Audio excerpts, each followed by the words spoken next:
Muchas gracias al profesor Bombín por tan entretenida charla de un tema complicado, pero por desgracia muy habitual. Yo tengo una consulta de medicina deportiva y también trato temas de nutrición y me llegan más de un trastorno de este tipo, normalmente ya enfocados por un equipo, pero sé que son complejos.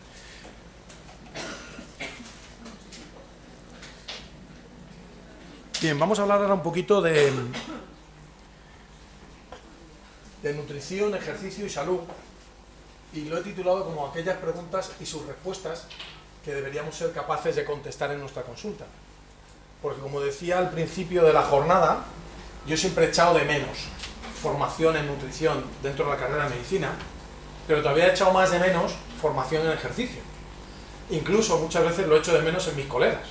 Gente que tiene un problema y va al médico y dice, no, es que cuando haga, pues no haga deporte. Es algo que debería estar prohibido en la carrera de medicina, cuando hoy por hoy tenemos perfectamente claro.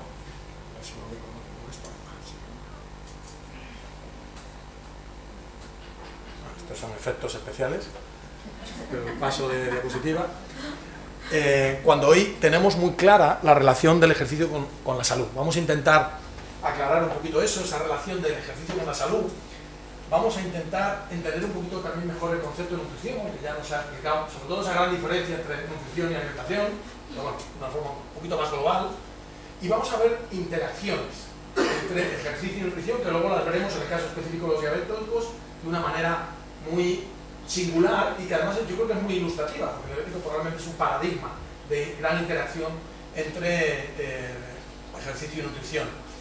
Y si me da tiempo, intentaré marcar algunas pautas sencillas para algunas patologías, en la gente de la diabetes, pues lo voy a pasar por alto, y desmontar algunos falsos mitos, como me gusta decir a mí, mitos y falacias, de esos que hay sobre mucho la ciencia. Entonces, bueno, así visto parece todo un poquito pesado, ¿no? Pero vamos a intentar hacerlo un poquito más ligero. Entonces, bueno, pues os pido que confiéis un poquito en mí y que os lo toméis con alegría y con buen ánimo. Lo que parece obvio es que la nutrición y el ejercicio son los pilares de la salud. Ya sin ir, en el caso del ejercicio, al famoso estudio de los buses o de los carteros en Londres, esa interacción entre nutrición y ejercicio, esa sinergia que para nosotros es una palabra más bonita, ya nos la establece la Organización Mundial de la Salud cuando en el año 2004 establece una estrategia mundial. La Organización Mundial de la Salud, desde su creación, sobre todo se ha dedicado más a los países del tercer mundo, a los problemas del hambre, de las epidemias, etcétera, etcétera, y de repente un día miró para su mundo civilizado y que teóricamente le sobraba de todo y vio que se les estaban complicando las cosas por el otro extremo, ¿no? Y entonces se estableció una estrategia mundial hablando pues, un poquito de lo importante que es la actividad física y un correcto régimen alimentario, por eso también es un régimen alimentario, la calidad de la alimentación, para tener esa buena salud. Y bueno, en algunos campos en concreto, que aquí por ejemplo esto es la perspectiva, la comunicación de la Organización Mundial de Investigación contra el Cáncer, que ahora parece que lo hemos vuelto a escuchar por parte de la OMS y todo el mundo se ha asustado, pero desde hace muchos años llevaba esta organización diciendo que el consumo de carne roja era poco recomendable desde el punto de vista del desarrollo de enfermedades neoplásicas, ¿no? Pero bueno, aparte de otros puntos de vista. ¿Se me escucha bien? Te voy a poner el micro para la grabación, ¿vale? Que si no, no lo bien. No. A mí no me preocupa para nada. Entonces, bueno, pues esa interacción de estos dos elementos, de la correcta nutrición y de la correcta práctica de actividad física, que voy a llamarla así, la sabemos desde hace tiempo, y lo que es más importante es que siendo un pilar fundamental de la salud, es algo que no va en cajita, que no tiene color y que no se dosifica con 1 al día o 2 al día, sino que es algo mucho más complejo, y en esto también pasa como pasaba con los trastornos de conducta alimentaria, es que es un hábito, es que es una forma de vida, es una forma de vida. Y aunque cuidarte es el hábito más saludable, por desgracia, hoy por hoy es el menos habitual. Entonces, tenemos que intentar enseñar a la gente a conectar esa actividad física con esa alimentación. Y lo primero que quiero hablaros un poquito es que hagáis una lectura un pasito más allá de lo que es el ejercicio, porque todo el mundo piensa que el ejercicio es, bueno, pues hacer deporte, y que el ejercicio es bueno, todo el mundo lo pensamos hoy porque como quema calorías, pues como pensamos que tenemos más calorías de las que necesitamos, como el ejercicio quema calorías, es bueno para gastar, ¿no? Es como si pensáramos que somos ricos y tenemos mucho dinero y que es bueno irse de tiendas porque así me gasto el dinero, ¿no? No, el ejercicio es algo bastante más complejo que eso. Mi palabra favorita en toda mi carrera de medicina fue esta, homeostasis. Yo tuve un profesor originario de Valladolid, el profesor don Carlos Belmonte, que vino desde aquí a fundar, digamos, un sistema integrado, que creo que también lo compartí con algunos colegas de aquí de Valladolid, en la Universidad de Alicante, donde yo estudié, y un día, en un examen, que teníamos exámenes de test, con muchas cosas, llegó y escribió en la palabra homeostasis, y dijo, háblenme de esto, y suspendió el 90% de la clase. Yo me quedé tan con ese concepto que yo no sería capaz de entender, ya no solo la fisiología, que es una rama que me gusta mucho, sino nada de la medicina sin el concepto de homeostasis. Porque a veces tenemos una visión todavía muy anatomista del cuerpo y lo vemos como algo estático. Y el cuerpo es una locura, pero una absoluta locura. O sea, todo lo que está pasando ahí dentro es de locos. Cuando yo a veces le cuento a la gente, para que entienda esto, les hago un símil y les digo, mira, vosotros deberíais pensar que el que está ahora aquí no es Julián. Sí, hombre, te has presentado hace un rato ya. Pero que no es Julián, es la versión, que esto ahora se entiende muy bien, la 5.4 de Julián. ¿Por qué? Porque ya estoy trabajando en la versión 5.5. Y esto es algo tremendo, porque es algo que no tenemos en mente. Un ser humano se renueva, y estos son estimaciones de turnover proteico, todo lo que queráis, y además estimaciones hechas sobre individuos básicamente sedentarios, que en un individuo que hiciera deporte sería más rápido, aproximadamente en 2 años. En 2 años, más del 98% de cualquier persona es nuevo. ¿Qué quiere decir que es nuevo? Quiere decir que lo que había hace 2 años ya no está. O sea, no estoy diciendo, no, es que es 2 años después, no, ese concepto que tenemos de este cuerpo, este cuerpo ya no está. Hay uno nuevo. Ese se ha destruido y se ha construido otro. No es como un edificio que le pones una bomba y lo tiras encima y construyes lo entero. No, es como si el edificio le fueras tirando paredes, le fueras tirando ventanas y las fueras construyendo nuevas. Claro, me diréis, ¿y por qué me veo igual? Número 1, porque el plano del edificio es el mismo. ¿Cuál es el plano de tu cuerpo? Tu ADN. Y salvo que ese plano se altere, como ocurre en una enfermedad neoplásica, que en alguna zona de ese plano hay una mancha y se altera el plano y entonces sale algo que no estaba. Salvo eso, lo único que ocurre con el plano es que de tanto hacerle fotocopias y tanto ir utilizando el mismo y gastándolo, pues algunas zonas se le va un poco la pintura o se arrugan un poquito, cosas así, ¿no? Pero el plano sigue estando ahí y se sigue repitiendo. Y si yo quiero que la siguiente versión sea distinta, puedo trabajar en ello. Hombre, no puedo pretender, no, yo creo que la siguiente versión mida 2,10 y tenga una melena, no. Pero yo puedo pensar que la siguiente versión de Julián tenga más bíceps. Y yo me voy todos los días al gimnasio, y empiezo pim, pam, y me tomo lo que me tengo que tomar, y la próxima versión tiene más bíceps. Y se me dice, bíceps. Bueno, yo quiero que la próxima versión tenga el corazón más grande. Yo me voy todas las mañanas a correr, y todas las mañanas salgo a correr, y empiezo a hacer entrenamiento aeróbico, y mi corazón se dilata de una forma fisiológica, y además se sabe que es más grande porque mi pulso de reposo disminuye, porque con mi corazón más grande y en cada latido chuta más sangre, pues tiene que latir menos veces, y simplemente por ahorro, por la mañana en vez de latir a 70, lato a 60, o como mis triatletas que se picaban, ¿no? A ver si, yo estoy a 48, yo a 43, verán mañana, ¿no? O sea, entonces los atletas de fondo casi se pican con eso. Es decir, que el organismo no es algo estático, es algo que está continuamente rehaciéndose, y ese rehacer es hasta cierto punto manipulable. Y la principal manipulación que podemos hacer en ese rehacer depende del material que metamos para fabricar, que evidentemente viene por la alimentación y es nuestra nutrición, y depende de determinadas órdenes, que se condicionan por muchas cosas, y es lo que ahora conocemos como genómica, porque incluso los genes se pueden expresar de distinta manera. Sabéis que hay una rama importante de la genómica que es la nutrigenómica. Determinadas consultas alimentarias además modifican expresión de genes, pero es que el ejercicio es probablemente el arma genómica más importante que tenemos. Determinadas expresiones de determinadas cosas dependen de lo que yo esté haciendo, igual que también de hábitos negativos o no saludables. Entonces, es muy importante que entendamos que esa máquina tiene un fin fundamental, que es la supervivencia. Y la supervivencia depende de que el organismo esté en homeostasis. Por eso, las cosas que alteran la homeostasis son las que más efecto tienen sobre ese organismo. Y el ejercicio, fundamentalmente, si lo tuviéramos que definir con una frase, ¿qué es ejercicio? Ejercicio es algo que rompe la homeostasis. Y cuando el ejercicio rompe la homeostasis, gasta calorías. Pero para mí esto es secundario. Básicamente rompe la homeostasis. Y al romper la homeostasis, es un motor de cambio. Y a ese cambio, técnicamente en fisiología del ejercicio lo llamamos adaptación. Porque ese cambio lo podemos dirigir. Porque como hemos visto que cuando una persona corre, el corazón aumenta de tamaño, si yo necesito un corazón que funciona poco y necesito que funcione más, puedo poner a esa persona a hacer ejercicio para que mejore. Si yo he visto que hacer ese mismo ejercicio además aumenta el flujo de las arterias coronarias y crea colaterales, puedo hacer ese tipo de ejercicio como estímulo para aumentar el flujo de las arterias coronarias o crear colaterales.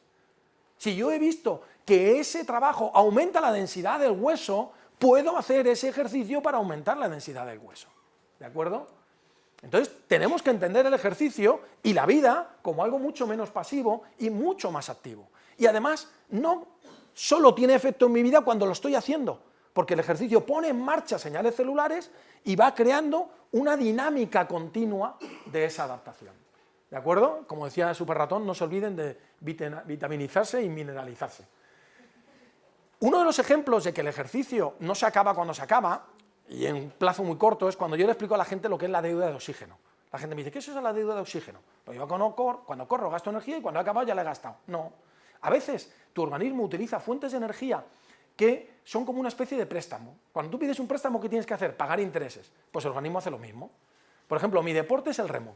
Yo remo en una cosa parecida a las traineras, pero que es el Mediterráneo y que se llama falucho, ¿no? El remo es muy duro, es muy violento, es un ejercicio de muy alta intensidad. ¿Por qué? Porque el que sale primero normalmente gana. Entonces hay que salir primero. Entonces tienes que salir a muerte, pero sales ahí a muerte y tienes que seguir a muerte, porque si no, no eres el primero. Dices, ya que voy el primero no me pasa a nadie. Cuando llegamos al final de una regata, incluso regatas muy cortitas, de 3-5 minutos, tú vienes y me preguntas, Julián, ¿qué tal la regata? Puta madre, ha ido estupenda. Lo que yo sé yo que cuando veníamos para la huella, eso es la deuda de oxígeno. Yo ya he acabado el ejercicio, pero mi organismo está todavía respondiendo a ese ejercicio. Claro, ahí es muy obvio, pero se ha visto que el consumo de oxígeno, que es la medida de lo que yo estoy, digamos, produciendo energía, que se altera por una actividad intensa, como puede ser una clase de colectiva, de spinning, por ejemplo, se mantiene aumentado ese consumo de oxígeno basal hasta al menos 24 o 36 horas. Es decir, que una persona que hace una clase está gastando más calorías durante todo el día. Y es una de las cosas por las que yo le digo a la gente que lo mejor que se puede hacer para empezar el día es hacer ejercicio. Yo le digo a la gente dos cosas que le chocan, que es lo mejor para empezar el día y que además es muy bueno hacerlo en ayunas. Y las dos son verdad. Porque cuando tú piensas que si te levantas y haces ejercicio, dices, ya voy a estar todo el día cansado. Claro, ya llevo el cansancio puesto. He hecho ejercicio, me he cansado, ya lo llevo puesto. No. Precisamente, como ese consumo de oxígeno es tu punto de partida para cualquier actividad, si tú haces un ejercicio al principio del día, evidentemente te cansas cuando lo haces, pero en un corto periodo de tiempo descansas, pero tu organismo se queda a un nivel de consumo de oxígeno un poquito más alto. Con lo cual, si tienes que hacer una actividad después, el punto de partida está más cercano a esa actividad y es más fácil. Con lo cual, cuando te acostumbras a hacerlo, que a lo mejor es verdad que los primeros días tu sensación es de, esto es un poco duro, pero cuando te acostumbras a hacerlo, te encuentras muchísimo más activado después de hacer ejercicio. Y te encuentras muchísimo mejor. Bien. Y al final es algo que da años a la vida y vida a los años. Y esto es un fenómeno puramente estadístico. Entre las personas... Esto no sé si es el puntero. ¿O esto? Bueno, es igual. Lo miráis ahí, con la gráfica no es muy grande. Entre las personas que tienen un alto nivel de fitness, donde dice very high fit, y las personas que tienen un bajo nivel de fitness, esos son los que entrenan mucho, y un bajo nivel de fitness, los sedentarios, hay casi una diferencia de 4 veces en cuanto a mortalidad. O sea, dicho de una manera muy simplona, tienes 4 veces más riesgo de morirte si no haces ejercicio que si haces ejercicio. ¿Y qué tenemos que tener en cuanto al ejercicio? Bueno, lo primero es lo que he dicho ahora. El ejercicio produce adaptaciones, pero para que produzca adaptaciones en un plazo determinado, o adaptaciones o cambios observables, tiene que mantenerse en el tiempo, y además tiene que programarse, y eso ya se llama entrenamiento. Es decir, no vale hoy, igual que con nutrición. A mí una vez me vino un jugador de fútbol, me dice, doctor, le voy a dar una alegría. Y digo, ¿qué pasa, me van a subir el sueldo? Me dice, no. Y digo, entonces ya no es tanta alegría. Y dice, no, es que me comí una ensalada. Y digo, pues vaya. Pero doctor, si me ha dicho que tenía que comer una ensalada, ¿no se pone contento? Y digo, no, porque si me lo estás contando como una noticia, es que normalmente no lo haces. Claro, y esto funciona cuando normalmente lo haces. No tiene que ser una noticia que hacemos ejercicio. Tiene que ser lo habitual. Oye, tú haces ejercicio y tienes que decir, pues claro, es que se puede no hacerlo. Tenemos que ver qué tipo de ejercicio tenemos que hacer, que es algo bastante complejo. Y yo creo que solo eso justifica el que existamos especialistas en medicina de la educación física y del deporte. Para la mayoría de la población, aunque es algo complejo, os voy a decir una cosa, es un fármaco tan bueno que vale casi todo para casi todos, pero puntualizaciones, y luego veremos la de la diabetes, no voy a entrar yo ahora, pero en algunos, oye, yo he tenido un paciente en un gimnasio que ha venido a hacerle un plan de entrenamiento doble trasplantado de pulmón y corazón. A ese no se le puede decir que haga cualquier cosa, hay que vigilarle un poquito más, ¿no? Determinadas patologías exigen un poquito más de vigilancia, pero por lo general el ejercicio es muy agradecido.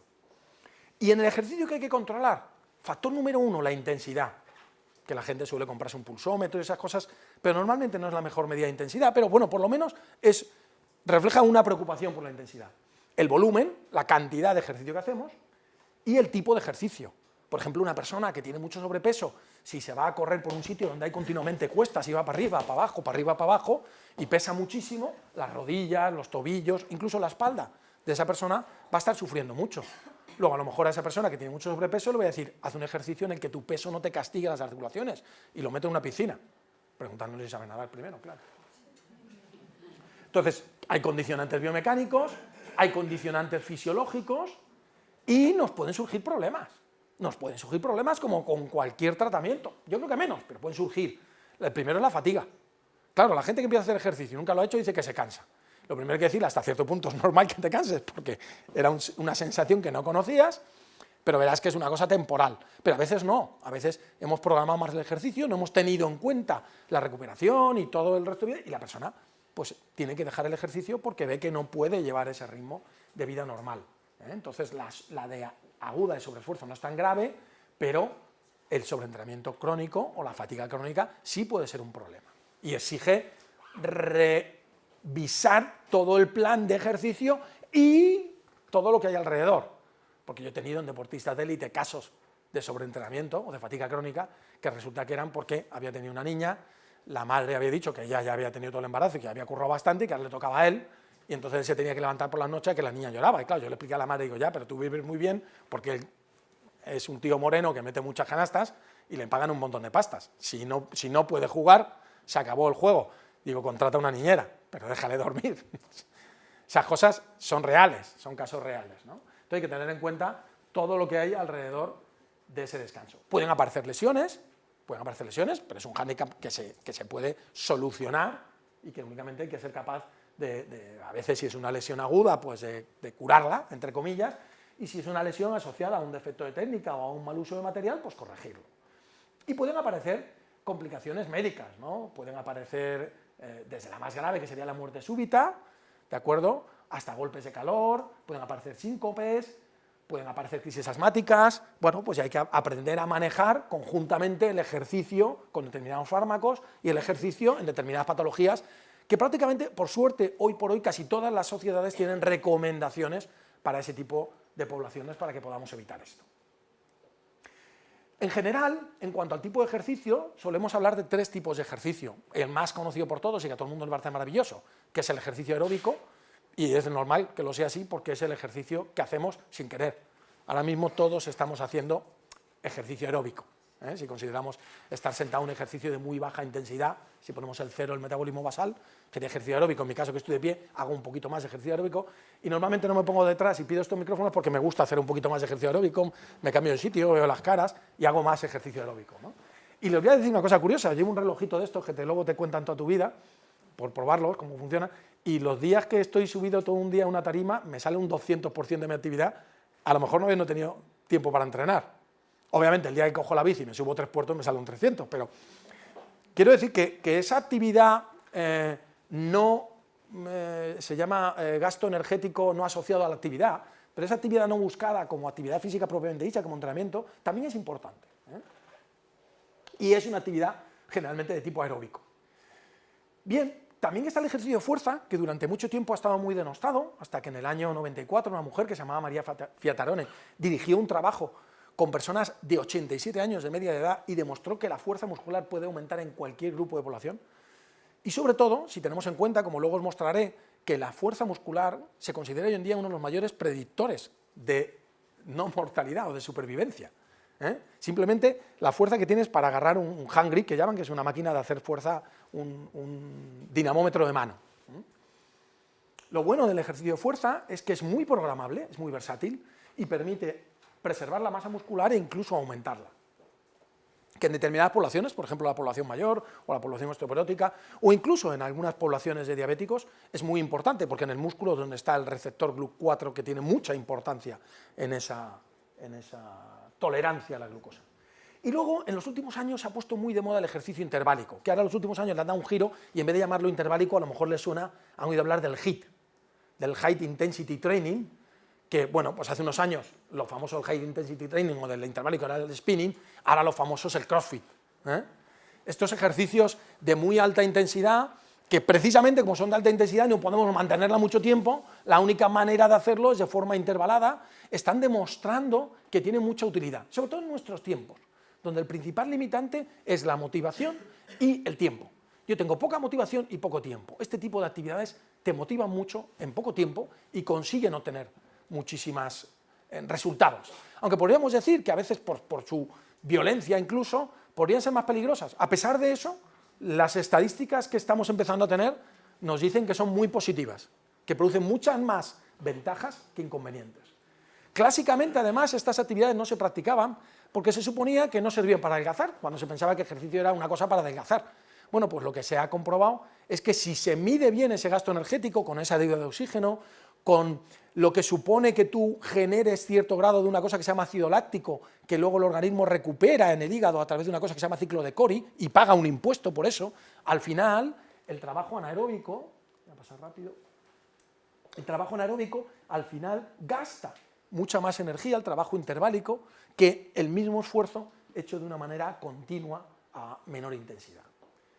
En resumen, para administrar ejercicio, valorar al paciente, ya sé que parece una perogrullada, pero a un cojo ponerla a correr es incomodísimo, o a una persona que tiene un problema de espalda, no la pongas a montar a caballo, o a una persona que tiene miedo a las alturas, no le digas que se sube en un paracaídas. Valorar al paciente, valorar sus posibilidades también económicas, también locales, la gente acaba haciendo ejercicio donde le es fácil, o también de conocidos. Oye, es que yo tengo un amigo, un gran amigo mío que juega al tenis, y a ti no te gustaría, hombre, pues nunca me lo he pensado, pero si su gran amigo juega al tenis, probablemente es una manera de hacerlo ahí. Y hacer un plan que sobre todo sea flexible, porque va a haber que ir adaptándolo con el tiempo, apetecible, probablemente apetecible debería estar antes que flexible, y adaptable. Y marcar límites de intensidad. No es decir, tienes que hacer tal, pero en determinados pacientes y decirle, mira, de momento no pases de aquí, aunque a lo mejor podría. Pero yo le digo a mis alumnos de cursos de la universidad que hacemos para entrenadores personales, yo les digo, oye, ¿cuál creéis que es lo que tenemos que conseguir? ¿Qué es lo que tenemos que conseguir con una persona cuando lleve con nosotros de cliente 3 meses? Y uno me sale, no, mejorar la fuerza, resistencia, no, mejorar la flexibilidad, no, mejorar la base aeróbica, no, mejorar la capacidad anaeróbica. Yo le digo, no, a los 3 meses hay que conseguir que vuelva. La mayor parte que se apunta a un gimnasio no vuelve. Igual que la mayor parte de gente que empieza una dieta no la acaba. Entonces, lo primero que hay que conseguir es que esto se convierta en un hábito. Y para eso hay que hacerlo atractivo, hay que hacerlo fácil, hay que hacerlo ya. ¿De acuerdo? Hay que ponerle la alfombra roja. Por lo tanto, comienzo muy sencillo y luego progresar, tranquilos. Si llevamos toda la vida no haciéndolo, a mí no me importa, a mí cuando viene una persona y me dice, oye, que yo quiero correr carreras populares, no vengas diciéndome que quieres correrlas ya a 4 minutos el kilómetro. Yo te diría que al principio ni las acabes, o que hagas una de esas de 5 kilómetros del Carrefour, y ya llegará el tiempo de hacer Ironmanes. Pero a mí vino una vez un paciente diciendo, no, quiero correr un Ironman el año que viene. Y le dije, siguiente, estás loco. Claro, o sea, Hay que plantearse cosas fáciles, hay que hacer ejercicio con cabeza, con inteligencia. ¿De acuerdo? Y conseguir que los pacientes se enamoren del ejercicio. Y esta sería la nueva visión del ejercicio salud. Incluir entrenamiento de fuerza, que la antigua visión era, ejercicio salud es salir a caminar. Yo le digo a la gente que andar es el peor ejercicio, pero el peor ejercicio es mejor que no hacer ejercicio. ¿De acuerdo? Y yo pongo muchas veces el caso de mi madre, que falleció hace un par de años, pero era una artrítica reumatoide con muchas limitaciones, y para mi madre ir de aquí a la puerta era media maratón. Entonces, en ese caso, sí es ejercicio. Pero para la mayoría de las personas, que dicen, no, yo hago mucho ejercicio, yo salgo a andar, eso yo lo meto en esas actividades que no desprecio, pero si tú quieres invertir al día 1 hora en hacer ejercicio, vamos a rentabilizarla. Vamos a rentabilizarla de verdad, que valga la pena esa hora que has invertido, ¿de acuerdo? Y ahí vamos a meter ejercicio de fuerza, vamos a meter intensidad, vamos a ver de qué manera y cómo metemos intensidad para que sea tolerable e incluso agradable, sobre todo con ejercicio interválico, y sobre todo vamos a vigilar el factor mecánico. Y bueno, pues ya hay muchos trabajos que hablan de cómo este mismo trabajo interválico, High Speed Power Training, en personas relativamente mayores, fijaos ahí, eso parece, bueno, perdona, esto es mío, eso parece una tabla de un culturista, ¿no? Ahí de series, no sé cuánto, no sé quinto, bueno, pues adaptadas a cada persona, un programa de ejercicio de alta intensidad. Y eso permite, pues mira, este es mi deporte, yo soy el del pañuelo ese que está por ahí en medio, ese lado del barco se llama estribor, porque el barco va para allá, y os pongo la diapositiva, bueno, esto es antes de una regata, y esto es la regata en mi pueblo, en Campello, que ahí estamos subiendo a una champa, se me ve con el pañuelo allí detrás, y esto es cuando ganamos la regata, ganamos esa regata, fijaos cómo estaba el mar, y os la pongo porque este señor que hay detrás de mí con el dedo así, es un compañero, se llama Vicente, es médico de familia y tiene 64 años. Y está compitiendo en carrera de veteranos. Gracias a ese oro nos metimos en el Campeonato de España y bueno, en el Campeonato de España nos quedamos a 3 décimas de entrar en la final del Campeonato de España. Pero bueno, eres aficionado y llegas allí, te vas a Málaga, te estás unos días con los amigos, te lo pasas bomba, sufres en la regata, porque las regatas son muy duras, yo lo digo, mirarnos las caras, pero te lo pasas bien. Bien, entonces ejercicio, todo el mundo, todos los días y con cariño. Punto número 1. Segunda cosa, la nutrición. La nutrición no tengo que decir que todo el mundo y todos los días, porque viene de serie, ¿de acuerdo? Nutrición, pero con cariño sí, eso para todo. ¿Qué es la nutrición? Es una necesidad, la nutrición es una necesidad, es algo más que calorías, porque desde hace aproximadamente 100 años, porque el término vitamina, por decirlo de alguna manera, lo acuñó Funk en 1913, hace unos 100 años, tenemos el concepto de nutriente, de que no solo como porque necesito energía, sino que como por lo que os he dicho antes. Si yo estoy continuamente reconstruyendo mi cuerpo, continuamente necesito reciclar materias primas. Entonces es algo también muy dinámico y muy temporal. Yo puedo cambiar mi nutrición de un día a otro y cambian un montón de cosas asociadas a mi nutrición. Y esto, ay, pues qué horror, qué malo, o qué bueno. Si lo estoy haciendo mal, puedo cambiar para bien. Puedo conseguir que la siguiente versión de Julián coma mucho mejor que la versión anterior. Y si la siguiente versión come mejor, la siguiente va a ser todavía mejor. ¿Ok? Y sin embargo, la nutrición sí está relativamente bien establecido. Sin embargo, la alimentación, como decíamos, es mucho más compleja, porque es lo que hacemos para nutrirnos y tiene muchas connotaciones. Tiene connotaciones comerciales, tiene connotaciones sociales, tiene connotaciones culturales, tiene casi infinitas opciones y además casi infinitas opciones buenas, pero tiene muchas más infinitas opciones malas y no está tan bien establecido. Hombre, nosotros, por donde estamos, hablamos mucho de la dieta mediterránea, aunque sabemos casi todos que la dieta o la población mundial que más longevidad tiene y que más podemos atribuir los factores beneficiosos a su dieta es la de Okinawa en Japón.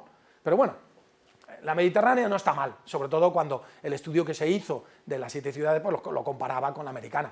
Cualquiera que se compare con la dieta americana sale ganando. No hace falta mucho. Lo que pasa es que esa dieta mediterránea la hemos infiltrado de muchas cosas que, bueno, pues si tú pones una fábrica de, no sé, de hamburguesas o de patatas fritas al lado del Mediterráneo, podrás decir que son mediterráneas, pero no por eso forman parte de la dieta mediterránea. Y además incluso esos productos de la dieta mediterránea, sabéis que en los últimos años, pues por lo que se conoce como la revolución agrícola, el desarrollo de sistemas de producción, esos mismos productos agrícolas han perdido mucho. Y por eso hay tanta gente abogando por una cultura de cultivos ecológicos, etcétera, etcétera, porque incluso las tierras, que antiguamente, que fijaros que no se les maltrataba tanto y no se les exprimía tanto, de vez en cuando, ¿os suena lo del barbecho? Se hacían barbechos, ahora mismo, por ejemplo, la tierra de Almería, que es una de las zonas donde más se cultiva de España, ya se hacen análisis y es que no tiene prácticamente sales, no tiene nada. Claro, la planta se alimenta de la tierra, si la planta no tiene nada en la tierra, el fruto que sale de esa planta va a tener muy poco. Una naranja, por ejemplo, por hablar de un alimento que vos asociaréis fácilmente a un nutriente, ¿a qué asociáis la naranja? Vitamina C. Una naranja, si tú te vas a una tabla de composición de alimentos, debería tener 80 miligramos de vitamina C por 100 gramos de porción comestible. Bueno, pues se han dado casos de naranjas con menos de 20 miligramos de vitamina C. ¿Por qué? Pues porque se juntan los árboles, se le echan fertilizante para que saque muy rápido, y en cuanto la naranja y está verde, la coges y te la llevas. Oiga, es que verde no se la come nadie, no te preocupes. Si yo luego cojo, la guardo en una nevera, que además aguanta mucho mejor si me la llevo verde, y cuando la voy a sacar al mercado, la pongo al sol. Incluso la ponen en unas máquinas que la naranja va girando para que la naranja sea preciosa y está toda naranja homogénea. Vosotros, la naranja es toda naranja homogénea porque le da el sol por todos los lados. ¿Vosotros pensáis que una naranja de verdad le da el sol por todos los lados? Si el sol sale por allí y se mete por allí. Y el árbol no se... Vamos, salvo en El Señor de los Anillos, los árboles no se mueven. ¿Y qué va a estar la naranja ahí colgada del pedúnculo así, haciendo así? Para quedar una naranja por todos lados. No, eso está trucado. La naranja de verdad es la que no compramos. Porque además cuando madura se hace pequeñita, se arruga, tiene un color como menos homogéneo, incluso puede estar picada, porque el que más sabe de frutas, que es el pájaro, la buena es la que pica, no va a picar la verde. Entonces, la que no compramos, aunque esté a mitad de precio, es la naranja buena. Es decir, que de alguna manera nosotros somos también culpables de esa modificación de la transformación de los alimentos, porque vamos buscando alimentos visualmente atractivos o atractivos a nuestro paladar, y nuestro paladar solo detecta, bueno, nuestro cuerpo solo detecta calorías, eso es lo más fácil que detecta. Si a ti te preguntan, oye, ¿cómo has comido hoy? He comido, qué bien he comido. El qué bien he comido es estilo boa, ¿no? ¿Cómo anda de comer en la boda? Nadie está hablando, oye, que no.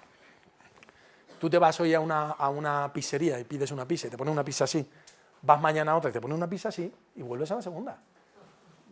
Las raciones, los tamaños de los platos han aumentado en los últimos años más de un 25%, por eso. Y además, para que resulte rentable eso, ¿cómo aumentan? Lo que le metemos es grasas saturadas y azúcares, que es lo más barato de conseguir, ¿no? Entonces, bueno, si alguno tiene curiosidad, esto es un documental relativamente duro que hizo la DSF, pero lo podéis encontrar por internet, se llama Nuestro pan de cada día y te cuenta un poco lo que es la producción de alimentos hoy en día, los grandes invernaderos, una granja de pollos, no sé llamarla así porque da penita, y un matadero, etcétera, etcétera. Te cuenta un poquito esas cosas. Y además tenemos otro lastre detrás, que nuestra historia alimentaria es una historia de hambre hasta hace 4 días. A mí todavía mi abuela, cuando me ponía la comida y yo decía algo que no tenía hambre, me decía, hambre de 3 semanas tenías que pasar tú.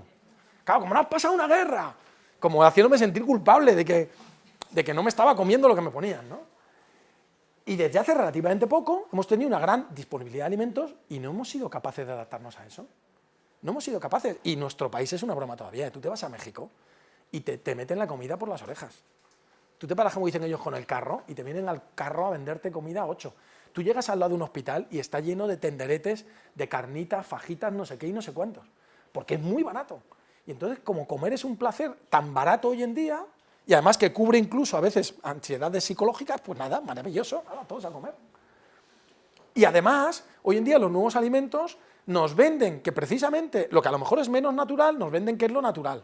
Se nos venden las cosas como la receta de la abuela, como el no sé qué, como el no sé qué natural, y sin embargo a lo mejor tú ves algo, pues te tomas un batido y dices, esto es en polvo, esto es muy artificial, y a lo mejor es mucho más natural que lo otro, porque al final, ¿qué es natural? Evidentemente nada, porque natural por definición es algo que hubiera ocurrido igual sin intervención de la mano del hombre.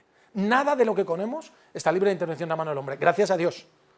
Porque si hemos ido hacia atrás en calidad nutritiva de los alimentos, hemos ido muy hacia adelante en higiene alimentaria. Es decir, los alimentos tienen cosas también que nos pueden hacer daño, y esas sí las hemos evitado.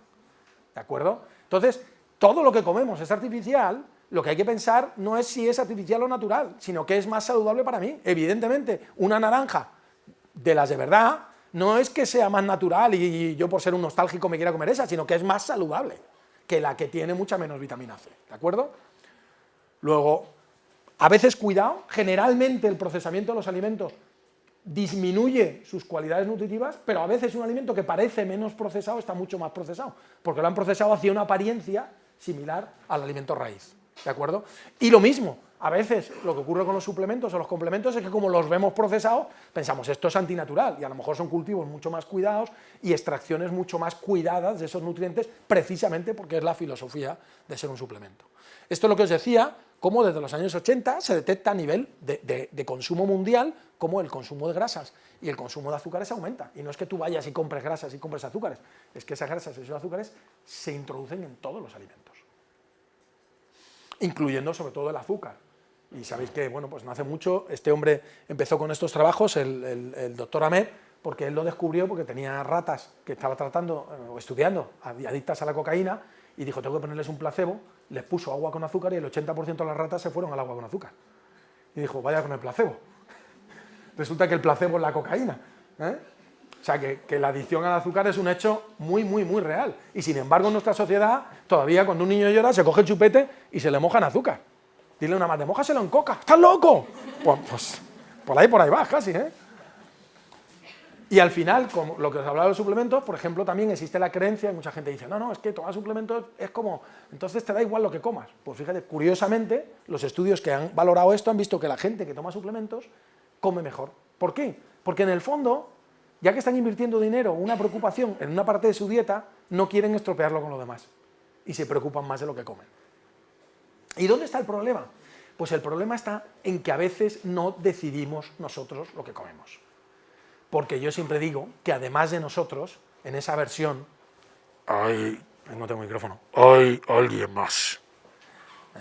¿Y quién es el alguien más? La grasa. La grasa, yo digo que es un sistema ancestral de supervivencia y yo digo que es un alien. La grasa es como un alien que hace miles de años se metió ahí dentro con el rollito de que nos iba a salvar la vida. Claro, porque yo comía el día que pillaba algo y hasta que me volviera a tocar comer. Entonces mi supervivencia dependía de que el siguiente día que tocaba comer siguiera vivo. Y la grasa vino y me dijo, chaval, mira, yo cojo las calorías, me las guardo y luego si eso ya te las devuelvo. Es un poquito un mensaje parecido al que te hace un banco. Tú déjame el dinero y luego si eso ya puedes disponer de él. Eso es parecido, porque la grasa, por ejemplo, tú tomas exceso de carbohidratos, se transforma en grasa. Tú tomas exceso de proteína, se puede transformar en grasa, de alguna manera. Oxida el hígado y tal. Pero ahora tú ten falta de alimentos, que lo primero que te falta es lo que no almacenas, proteínas. Es grasa, devuélveme. No, es que no puedo. Es que la grasa en proteína no se vale. Vaya. Pues es que me quedé sin comer, tengo un poquito de hambre, necesito un poquito de glucosa. No, mira, tampoco tengo. Entonces, nos ha hecho una pequeña trampa, nos ha hecho ahí una cobra, ¿no? Y está ahí esperando cada vez que comas, y cuando comes, pues se lo lleva a ella. Que esto es muy importante, ¿eh? Esto es un poquito lo que hablamos de que tiene vida propia, de que la grasa además tiene conexiones al cerebro y sobre todo al cerebro límbico. Manda mucho en nosotros. Nos hace... ¿Vosotros habéis visto a alguna persona a dieta sonreír?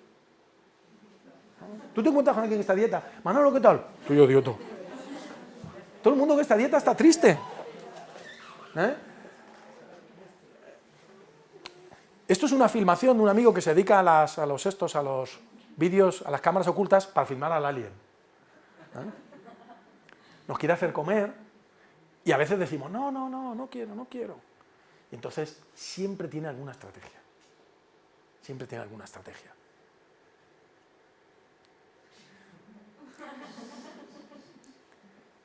Y al final, como dice esa frase, hunger gets what hunger wants. El hambre consigue lo que quiere. Y es verdad, es verdad. Y eso es lo que nos ha llevado a la situación en la que estamos. Y en vez de dejarnos llevar por ese alien, tenemos que tratar de escuchar.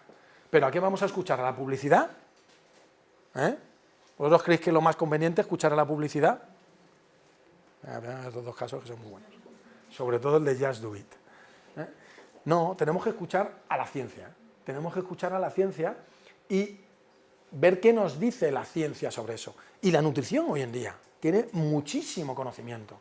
Y en el caso del sobrepeso y de la obesidad, en los últimos años se está cambiando el paradigma de pensar que somos obesos porque comemos de más, que eso era lo que, a lo mejor lo que todavía pensamos muchos, ¿no? Somos obesos porque comemos de más. No, comemos de más porque somos obesos.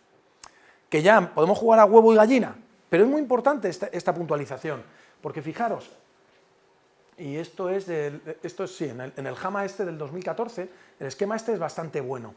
Fijaros, el modelo antiguo que teníamos sería el de arriba, el A, que es, como estamos en un ambiente con una gran cantidad de comida, además muy atractiva, además con alta densidad energética, que es una frase súper bonita, ¿no?, lo de la alta densidad energética, tal, y además un ambiente también que nos favorece el no hacer ningún ejercicio, porque ya los mandos a distancia no solo son a distancia, sino que responden por voz, para que no te tengas ni que levantar a coger el mando.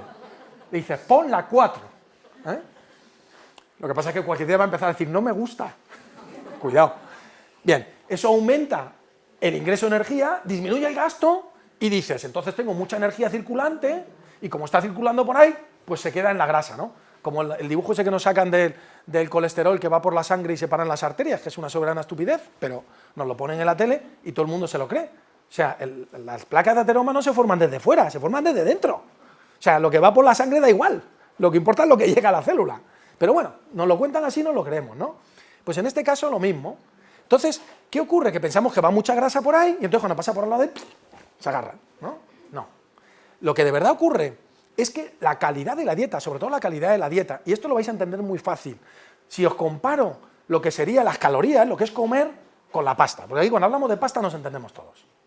Tú imagínate que tú comes ordenadamente, es decir, que tú recibes tu sueldo, y más aún si tu sueldo es pequeño, si eres mileurista, y tienes todos tus gastos, según llega tu sueldo, pagas la hipoteca, y a que no crece tu cuenta. Pero ¿qué pasa si tú en vez de eso ganas mucha pasta, pero además haces una operación, como una comisión, te llevas 30.000 pavos, luego estás sin cobrar un tiempo, luego ganas no sé cuánto, cada vez que ganas, dices, tengo que invertirlo, porque no sé qué me va a pasar mañana, ¿no? Y entonces te compras un piso, te compras un coche, o metes en un fondo, ¿y eso qué hace? Pedir dinero. Tú te compras un piso, tienes que seguir pagando cosas de ese piso, pagando cosas de ese coche, o seguir pagando, aunque sea un mantenimiento de ese fondo. Entonces, ¿qué ocurre? Que luego cuando vienen los momentos bajos, no puedes permitírtelo, porque cuando no tienes dinero, el banco te dice, oye, lo del fondo, oye, lo del piso, oye, lo no sé qué. Pues esto es lo mismo.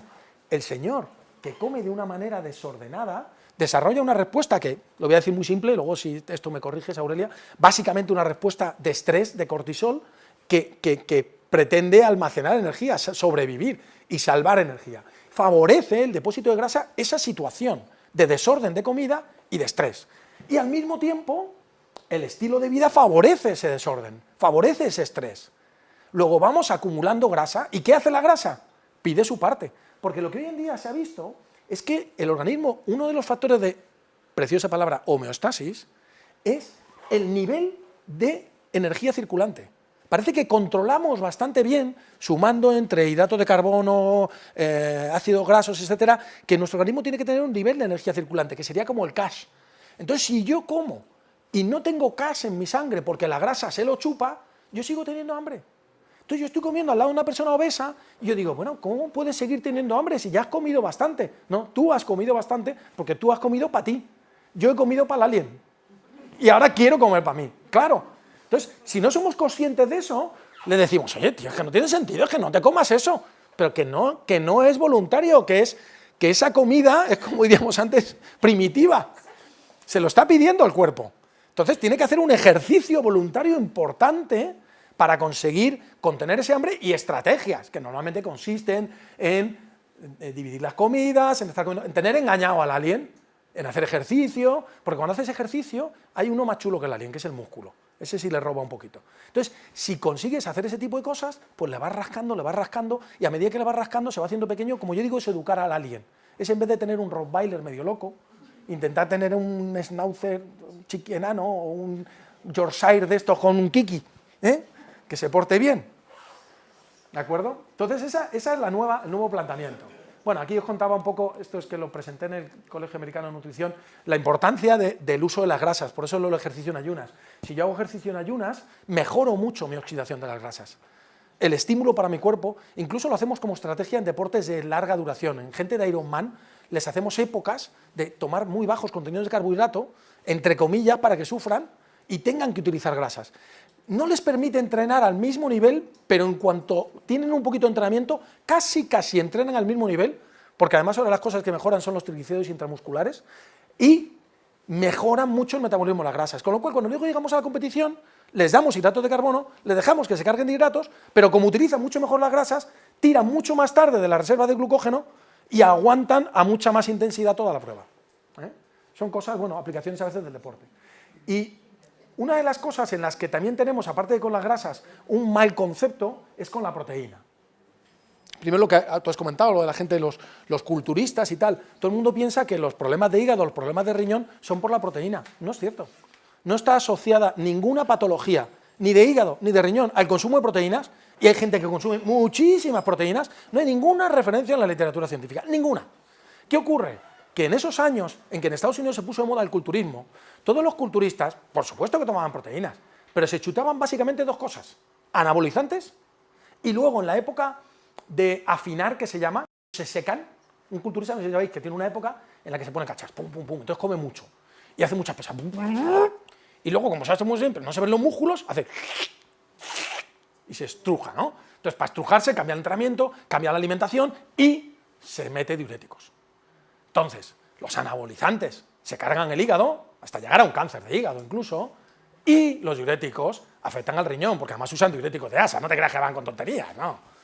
Entonces, esas patologías que aparecían cuando yo llegaba a un hospital, oiga, ¿usted toma algo? No, no, no, porque claro, eran todos drogas ilegales, compradas en mercados ilegales, todo negro. No, bueno, yo tomo un poquito más de proteína porque hago musculación. ¡Ah, la proteína! ¡Qué mala es! No, no es cierto. Incluso hoy en día, la necesidad de proteínas es tan importante que, lo voy a pasar ahora después, pero lo digo ya, porque como lo voy a pasar rápido, seguro que no me paro, que en pacientes renales, por ejemplo, en pacientes con síndrome nefrótico, se aumenta su ingesta de proteínas sumando aquello que pierden por vía renal.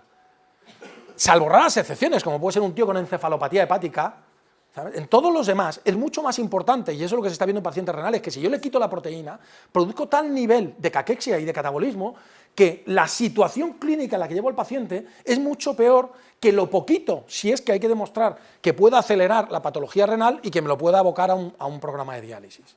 ¿De acuerdo? Entonces, hoy en día esas cosas están cambiando mucho. Al final la proteína lo que hace es estimular anabolismo. Cuando yo tengo un enfermo crítico en un hospital, lo que hago es meterle una vía central y le meto un aporte continuo de proteínas, porque es la manera de estimular el anabolismo.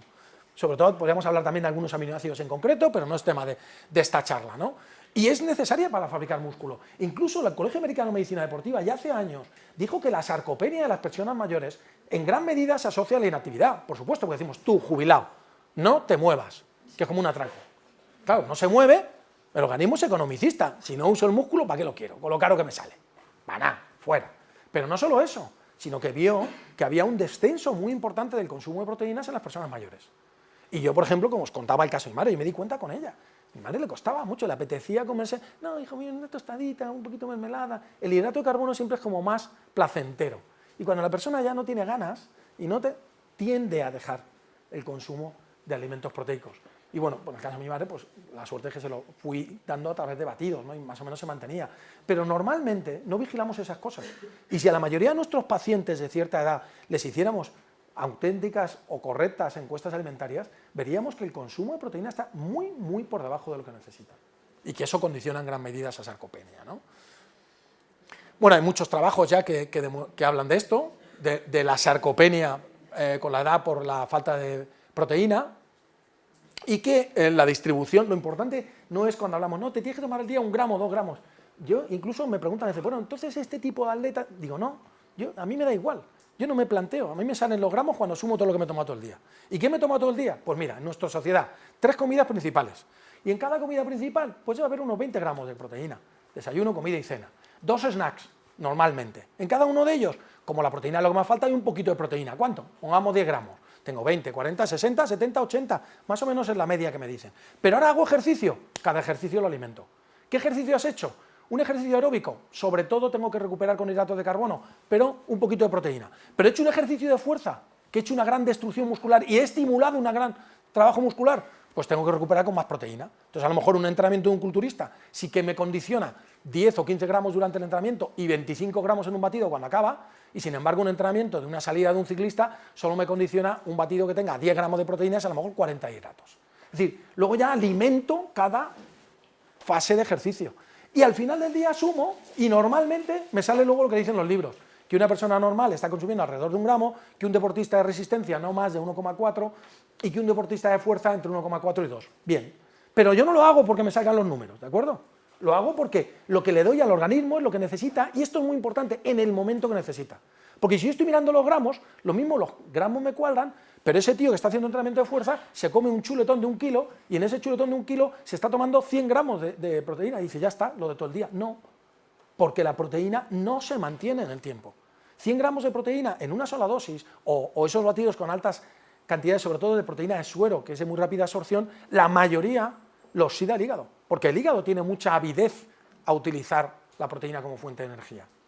Y eso no es proteína que vaya a formar parte de la estructura. Y además la proteína que no forma parte de la estructura es la proteína a la que le tengo que quitar el grupo amino, luego le doy un trabajo al hígado, que no es que lo ponga enfermo, pero le doy un trabajo por el ciclo de la urea, y la que luego me va a exigir una eliminación de esa urea por el riñón. ¿De acuerdo?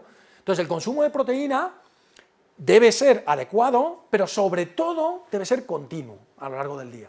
Pequeñas ingestas, pero continuas. ¿Por qué? Porque, bueno, tenemos trabajo, bueno, de esto hay muchas cosas, pero sí iba a poner aparte de que, por ejemplo, el famoso estudio de Diógenes, como vio que las dietas con más alto contenido en proteína, que además generaban un menor índice glucémico frente a las que tenían más hidratos, daban mejores resultados. En un Clinical Nutrition mostraron esto, que si yo a un tío que está haciendo pesas muy fuerte le voy dando cada vez más proteína, más de 25 o 30 gramos, ya no tengo más, el FSR es la síntesis muscular, ya no tengo más síntesis proteica. Luego esa proteína además, como el organismo no tira nada, se va a utilizar como fuente de energía, pero no va a ser una proteína estructural, por llamarlo de alguna manera. ¿De acuerdo? Por lo tanto, cuidado con ese consumo de proteínas, cuidado con cómo consumimos las proteínas. Se recomienda que el 50% sean vegetales. Es una de las razones por las que yo aconsejo a la gente suplementar con proteínas vegetales, porque la mayoría de las que comemos en las comidas son animales. Si yo ahora os pregunto, alimentos proteicos, decidme uno. Todo el mundo me dice, la carne, otro, los huevos, otro, la leche, otro, son todos animales. No estáis pensando en proteínas vegetales, que las hay, ¿de acuerdo? Que de calidad biológica a lo mejor son la soja, pero combinando a lo mejor cereales y legumbres también. Nadie me dice los frutos secos, etcétera. Y además, pues tenemos, esta diapositiva está hecha antes de lo de la OMS. Tenemos la situación actual en la que parece ser que nos empezamos a dar cuenta, que a mí me hace gracia cuando dicen esto, que la gente diga, hombre, ¿cómo se puede decir eso? Y la industria cárnica. Es como si yo me tuviera que preocupar de la industria del tabaco porque descubriéramos que da cáncer de pulmón. Oiga, pues la industria cárnica, que trabaje menos carne y que haga más lechugas. Que se modifique la industria para la salud de la población. No que se muera la población para que la industria esté contenta. Como si ahora tuviéramos que llevar los coches que contaminan más para que Volkswagen no se enfade. Bueno, y como fuente vegetal de proteína de calidad, la soja, que tiene otro montón de mitos alrededor. Que si tiene estrógenos, que si la soja tiene estrógenos. Hay muchos atletas, por ejemplo, que te dicen, no, yo no tomo proteína de soja porque yo soy muy macho, que luego no tanto, ¿verdad? Y entonces, ¿cómo voy a tomar estrógenos? La soja tiene fitoesteroles. Un fitoesterol es lo que llamaríamos químicamente un agonista-antagonista competitivo. Y en el caso de los fitoesteroles, aunque hay un cierto agonismo que se utiliza, por ejemplo, para la sintomatología de la menopausia, la mayor parte de las acciones que se conocen, y de la mayoría de los fitoesteroles, porque hay que distinguir el tipo de fitoesterol, es antagónica.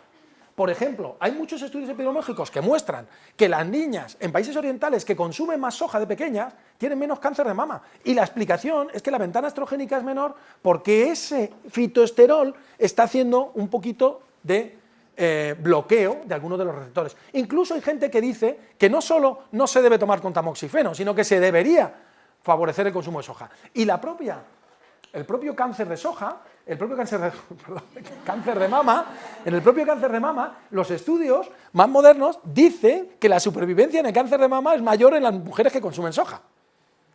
Y sin embargo, se le sigue diciendo a la gente, oiga, no, usted si tiene cáncer de mama, o si lo ha tenido su prima o su vecina, tampoco lo tome, no le vaya a dar algo, ¿no? Entonces, bueno, pues ahí tenemos un poquito que actualizarnos y que hablar un poquito más con fundamento, como decíamos al principio, ¿no?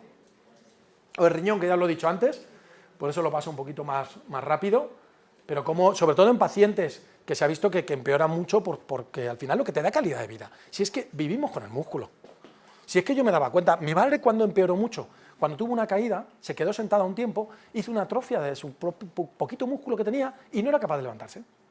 Cuando tú tienes una persona mayor que no se puede levantar, la has perdido. La has perdido.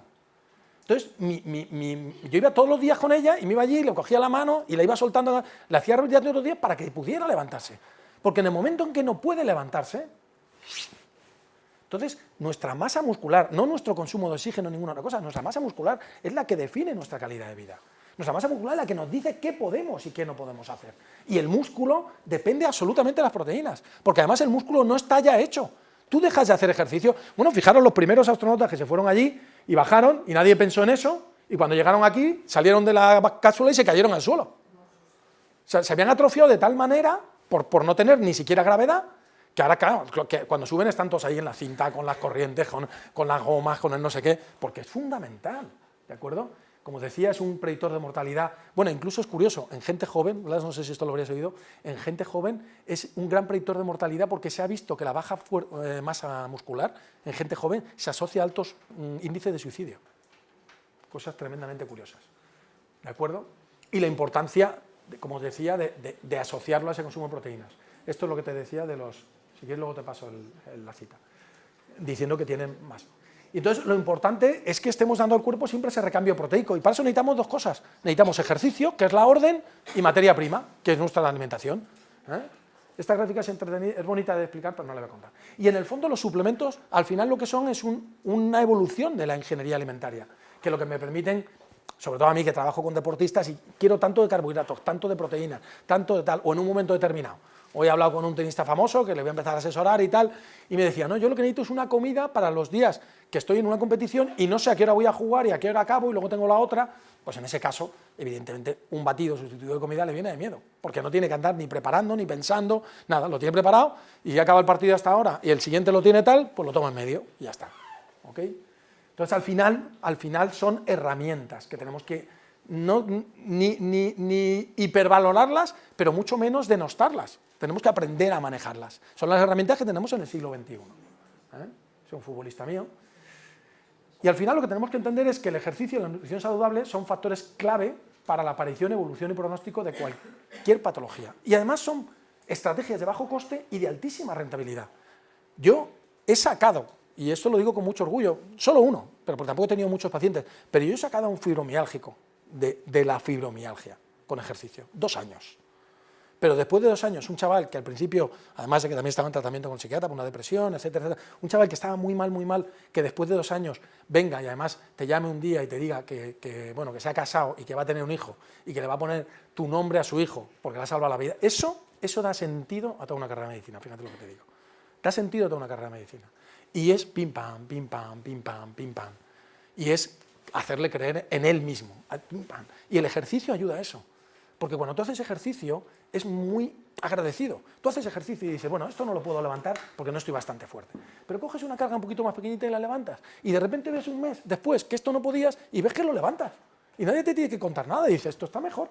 O tú te subes a un tapiz, intentas correr 20 minutos y dices, uff, y corres 10 y dices, joder, qué mal estoy. Pero cuando a las 2 semanas de repente ves que corres 20 y dices, joder, qué bien. Es decir, es un premio tan palpable que es muy fácil introducir a la gente en eso, ¿no? Lo que decíamos antes, bueno, aquí eran los de la... Por aquí está el de la carne. Me parece que está... Los sedentarios, la densidad de las dietas... Mirad, lo de la carne... No, eso, las legumbres y tal. Y lo de la carne roja. Menos de 500 gramos a la semana. Pero si ya lo estaban diciendo. Esta perspectiva me parece que es del 2004. O sea que ya lo sabíamos, ¿no? Pero bueno, nos hemos asustado ahora. Y hay algunos trabajos muy buenos, incluso hay un libro editado en España por un compañero mío, por José López Chicharro, que se llama Fisiología del Ejercicio y Función. Bueno, no me acuerdo del título y tengo yo un capítulo, precisamente de la fatiga crónica. De cómo se adecúa el ejercicio a distintas situaciones, ¿no? Lo del peso y la obesidad ya lo he contado, pero bueno, lo más importante es que la gente tenga orden, meter ejercicio sobre todo en ayunas, ejercicio como el spinning, bueno, paso rápido. Diabetes, lo paso más rápido. Patología cardiovascular. La gente piensa que la gente con hipertensión no puede hacer pesas. Tiene que hacer pesas. Pero tiene que hacer un modelo de pesas que se llama circuit training. Porque es un modelo de trabajo que estimula la formación de vasos a nivel del músculo. Y eso es lo que sería el vaso de pequeño calibre. Si yo, en la presión arterial, lo que tengo que hacer es disminuir resistencias periféricas. ¿Y cómo disminuyo resistencia a una tubería? Abriendo más tuberías. Entonces, es muy importante ese tipo de trabajo, lo que llamamos ejercicio en circuito cardiovascular, que vienen a ser 10-12 estaciones, 12-15 RM, continuo, grandes grupos, evitando maniobras de Valsalva, y ahí vemos cómo, bueno, el stiffness, que es como llaman los americanos, sería la elasticidad de los vasos, cómo mejora con estos programas de ejercicio, ¿no? Bueno, como digo, hay citas para aburrir. Todas las tengo, y casi todos los tengo en PDF completo. Si alguien tiene cualquier interés, que nos haya invitado tal, se lo hacéis llegar y yo os paso un Dropbox o lo que sea con todos los artículos. La hiperlipemia, la gente piensa que el ejercicio baja el colesterol, igual que el otro día salía una doctora en la tele diciendo que el omega 9 bajaba el colesterol. No bajan el colesterol, alteran las porciones de colesterol, y sí, el ejercicio aumenta mucho el HDL, ¿de acuerdo? Y de todas formas, algunos autores dicen que lo problemático no es el colesterol, porque si nos vamos a Japón, por ejemplo, como hablábamos de esta gente, y vemos este estudio, que es un metaanálisis muy curioso, vemos que la gente que tiene niveles normales de colesterol, fijaros, esto es el índice de mortalidad, y estos son los niveles de colesterol. La gente que tiene niveles normales, le adjudicamos 1 para valorar la razón de Odds, y vemos que los que tienen el colesterol más bajito se mueren un 70% más. Y los que tienen el colesterol más alto, entre 200 y 239, se mueren un 17% menos, y los que lo tienen por encima de 240 se mueren un 22% menos. Y claro, la gente me dice, bueno, Julián, a comer chorizo. Digo, no, ¿por qué esto pasa en Japón, pero aquí no? Y la pregunta que tenemos que hacernos como científicos es, ¿por qué en Japón tener más colesterol es mejor y aquí es peor? ¿O en esa población de Japón es mejor y aquí es peor? Por el tipo de grasa que comemos. Porque ¿qué grasa comemos aquí? Grasas saturadas que desde el punto de vista de equilibrio de poliinsaturadas es muy rica en omega 6, y allí ¿qué comen? Pescado, que es puramente omega 3. Y hay muchos estudios que relacionan precisamente la relación omega 3, omega 6 con la mortalidad. Cuando se descubrió que los esquimales que estaban ahí en Groenlandia, esa gente ¿qué comía? Pues ¿qué comen? Pez graso, foca, y dice, estos se van a morir de un infarto a los 20 años. Porque no toman verduras. A ver, intenta tú plantar una patata allí en el hielo. Claro, estos comen solo eso. Y dices, bueno, que se van a morir. Y resulta que estos, los que tienen el índice de enfermedad cardiovascular más bajo. ¿Por qué? Porque todo lo que comen es omega 3. Entonces, esta relación que todavía no está bien valorada desde el punto de vista clínico, probablemente porque no tenemos esa analítica para poder valorar eso, es algo que, bueno, pues quedará, yo creo que hablar bastante en el futuro. Hay una página web donde todo esto que os estoy poniendo sale, que es esta, que se llama, se llama www, la tenía por aquí, bueno, pues no sé dónde la he puesto, www.efaeducation.com, me parece que es, efaeducation.org, ahí está, efaeducation.org, y ahí viene todo eso, incluso viene una base de datos, que es un FileMaker, en la cual puedes meter tu dieta, y te va a decir la proporción de omega 3 y omega 6 que hay en tus células, es un algoritmo, en función de la dieta que llevas. Y te cuenta un poquito lo que es el omega 3, el omega 6, el balance, etcétera, etcétera. Bueno, el ejercicio en el infarto, por ejemplo, hasta hace poco una persona tenía un infarto y se le decía, váyase usted a quedarse quietecito. Luego se empezó a hacer rehabilitación cardíaca. ¿Suena eso la rehabilitación cardíaca?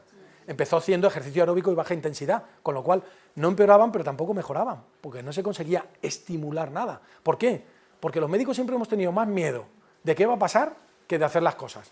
Y alguien fue valiente y dijo, no, yo voy a poner a los cardiópatas controlados, vigilados, pero les voy a dar caña. Y empezó a hacer ejercicio interválico, high intensity interval training con los cardiópatas. ¿Estás loco? Pues no, pues mejoraron muchísimo. Pero hasta el punto de que también lo emplearon en claudicación intermitente, y fíjate, parece que cuanto más caña les das, si tú les haces entrenamiento al 88%, mejoran. Pero ese incremento de consumo de oxígeno, que en cardiopatía sí es lo importante. En 88-92 mejoran más, pero es que la diferencia significativa está en los que están entrenando a un 92, por encima de un 92% de intensidad. Eso es con el gancho aquí que dirían los ciclistas, todo el rato. Pero eso es lo que estimula, y mucho más en un corazón que está ahí, pero hay que darle. ¿Cómo hay que darle? En una sala, con desfibriladores, con personal cualificado, porque a alguno le da un jamacuco, pero le das jamacuco y lo sacas. Claro, para eso estás. Es que ese es tu trabajo. Y lo sacas y el tío mejora. Hombre, si lo vas a mandar por ahí, sin haberle controlado, no le digas esas locuras. Pero en una sala de rehabilitación cardíaca, caña al mono, que de goma. La osteoporosis, lo mismo. La osteoporosis está marcada básicamente por la sarcopenia. Si no tengo masa muscular, no hay tensión en mi hueso Y si no hay tensión, el hueso lo mismo, se duerme. El hueso necesita tensión, como le pasaba a los astronautas. Entonces, ¿qué tenemos que hacer? Pues ejercicio que estimule ese hueso. En este caso, mejorar la fuerza, mejorar el equilibrio, porque la mayor parte de las personas que pierden masa ósea, luego el suceso desencadenante de la cuesta abajo suele ser una caída, y eso es una pérdida de equilibrio, también por falta de masa muscular.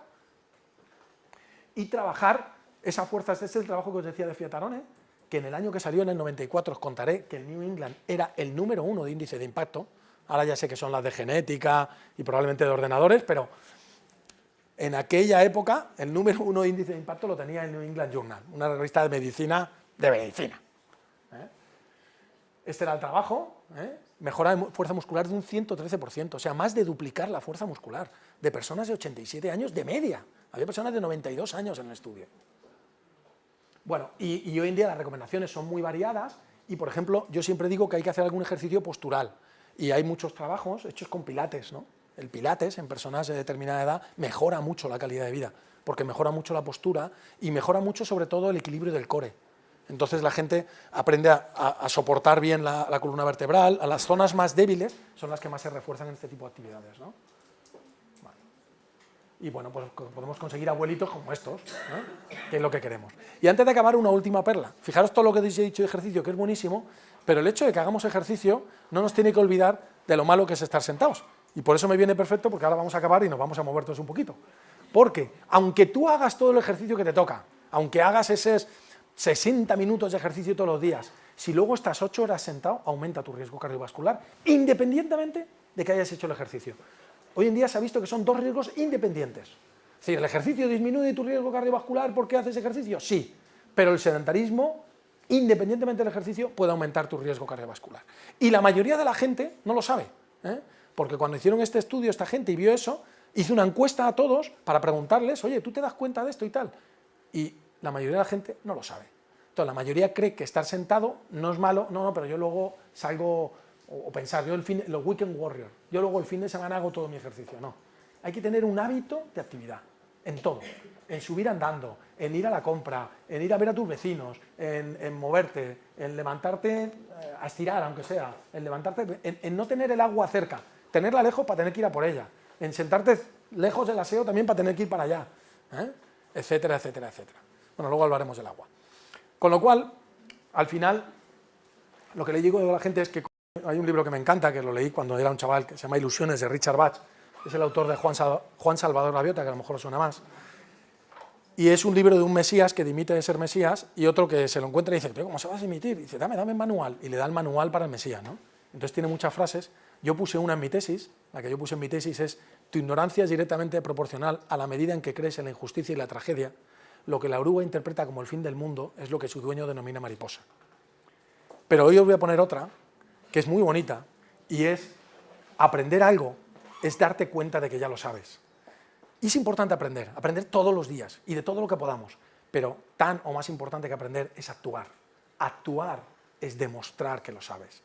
Y lo bonito es que cuando aprendes y actúas, te abre la puerta a la tercera dimensión, que es todavía más bonita, que es enseñar. Enseñar es recordar a los demás que saben tanto como tú. Y todos somos, todos los días y a todas horas, aprendices, ejecutores y maestros, y que no dejemos de serlo nunca. Por lo tanto, si nos encontramos por ahí con alguien que no tiene mucho conocimiento de esto de ejercicio y nutrición y piensa que esto es una manera correcta de comer, vamos a convencerle de que no, de que puede alimentarse mejor. Y si además lleva un estilo de vida un poquito, digamos, sedentario, vamos a incluirle en un programita de ejercicio y veréis como en un plazo muy breve, tanto él como toda su familia os lo van a agradecer.